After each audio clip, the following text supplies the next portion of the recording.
And what was going on there? Well, they were eating and drinking and marrying and giving in marriage until the day they went in the ark. But also in the Genesis chapter 6, the Bible talks about how the land was filled with violence. Men's hearts were on evil continually. Every imagination of their heart on evil continually. Violence filled the land. This weekend in Chicago, 4th of July weekend, instead of celebrating our nation's independence, the city of Chicago spent it a war zone. More people were shot this weekend in Chicago than in Baghdad, Iraq. More people were shot in Chicago than in Kabul, Afghanistan.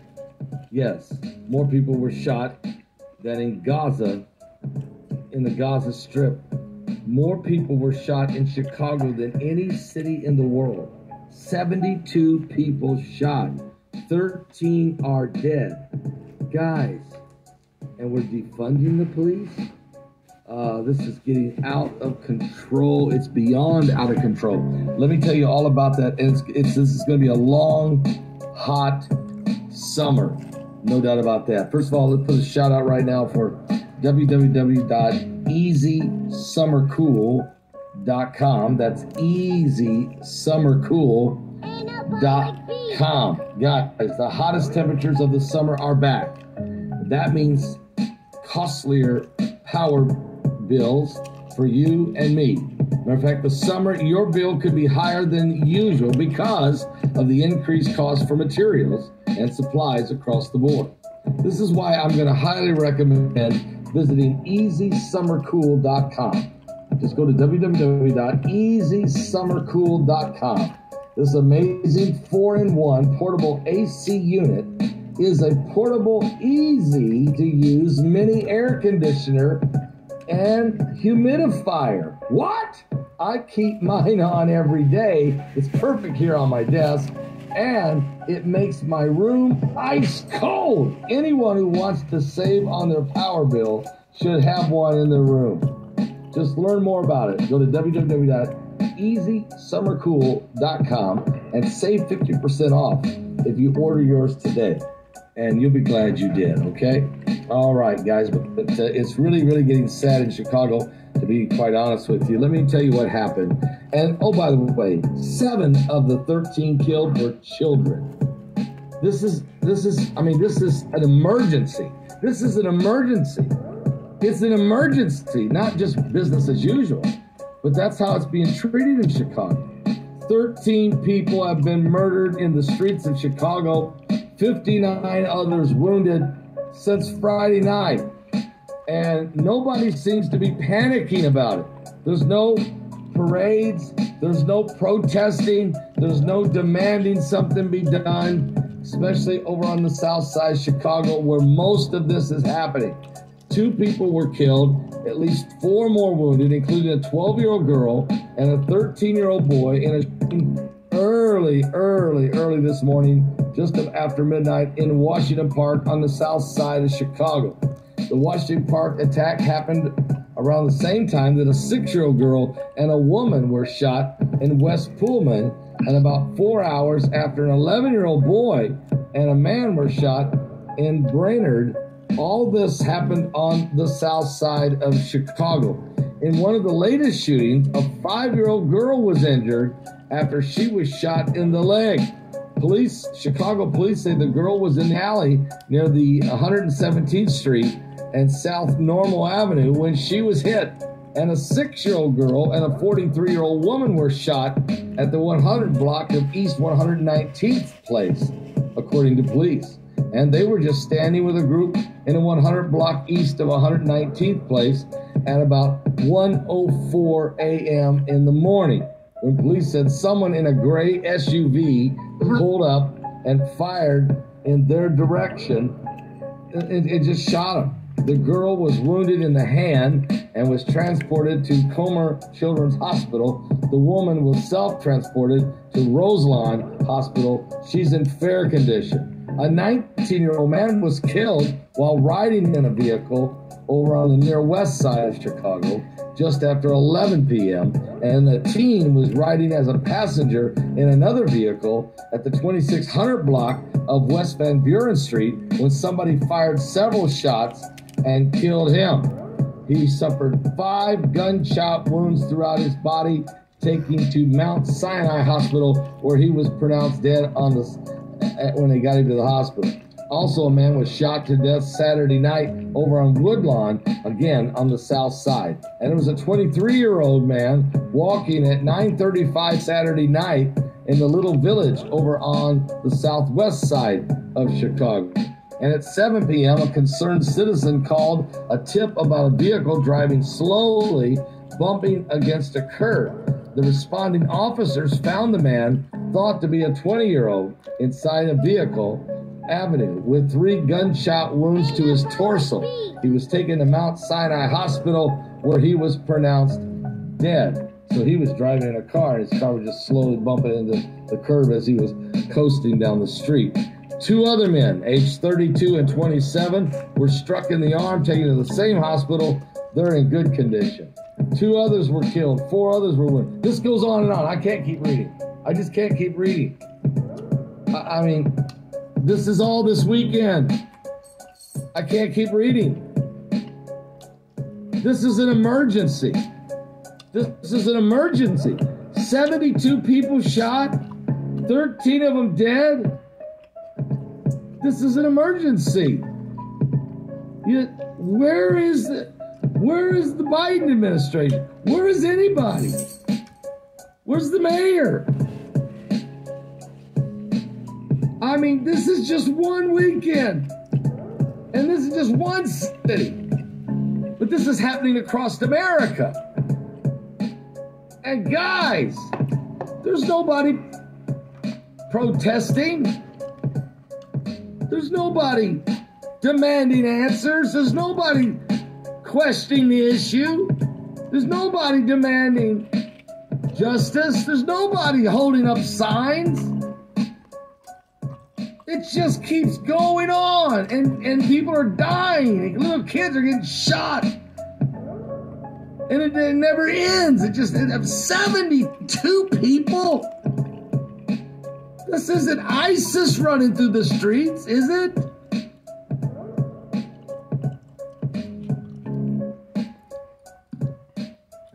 This isn't Damascus. This is Chicago. This isn't Cairo. This is Chicago.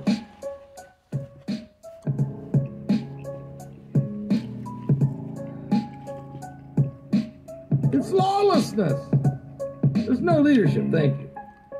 There's none.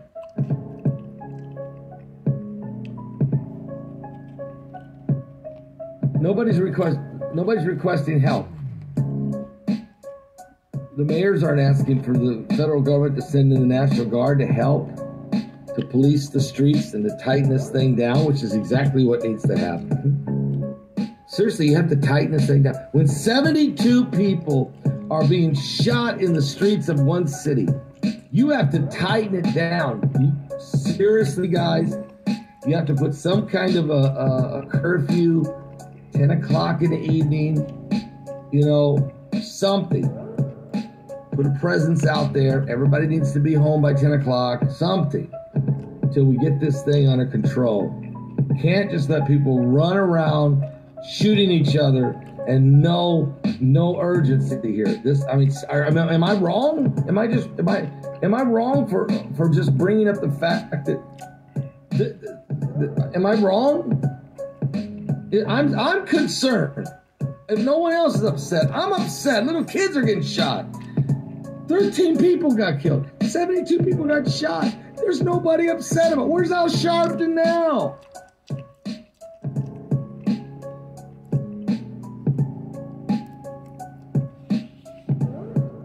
It's gone too far. It's gone so far. We're so far off track.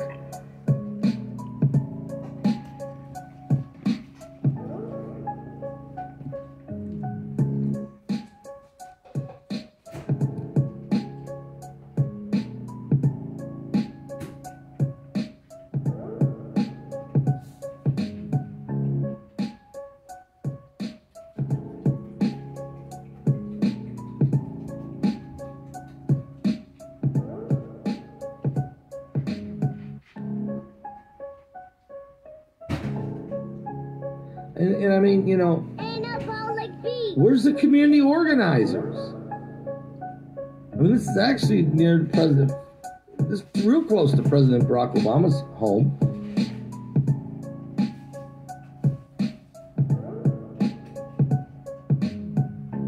Reverend Jesse Jackson, you're right, he's from that neighborhood. So where's some of the, leaders? And I'm not going to put it all on those guys.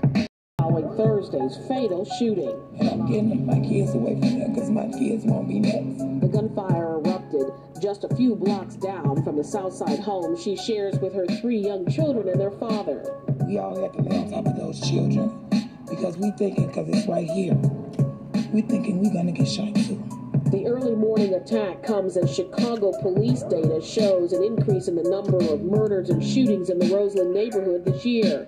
Police say a 40-year-old woman is dead, while another woman, a 30-year-old, and an 8-year-old girl were wounded in the attack, which was captured by a security camera. A neighborhood resident who did not want to show her face on camera also heard the gunshots. And I jumped up, and all of a sudden I heard the young man yelling, "Help, help, help, help."